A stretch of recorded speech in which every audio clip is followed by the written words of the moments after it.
خبر دے رہے ہیں آپ کو چیئرمین تحریک انصاف عمران خان نے سینٹ میں آرمی ایکٹ ترمیمی بل کی منظوری میں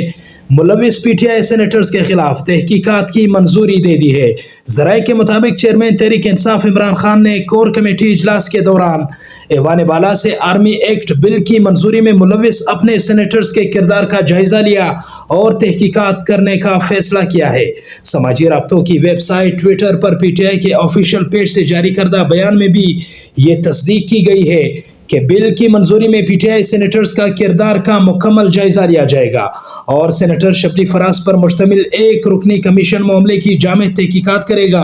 اور جلد تحقیقات مکمل کر کے رپورٹ عمران خان کو پیش کریں گے۔ ذرائع کے مطابق شبلی فراز کمیشن کی سفارشات کی روشنی میں پارٹی پالیسی سے انحراف کے مرتکب افراد کے خلاف کارروائی کو آگے بڑھائیں گے۔ یاد رہے کہ سینٹ نے موجودہ حکومت کی طرف سے آرمی ایکٹ 1952 میں کی گئی ترامیم پر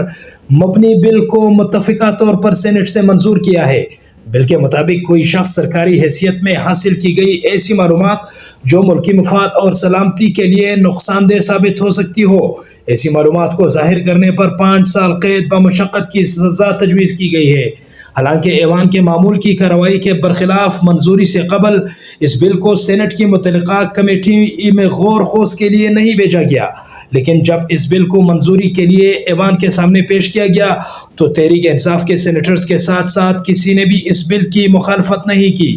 آرمی ایکٹ ترمیمی بل سینٹ سے منظوری کے بعد اب منظوری کے لیے قومی اسمبلی بھجوایا گیا ہے۔ خبر ہے پاکستان تحریک انصاف کے چیئرمین عمران خان نے سینٹ میں آرمی ایکٹ ترمیمی بل کی منظوری میں ملوث پی ٹی آئی سینیٹرز کے خلاف تحقیقات کی منظوری دے دی ہے۔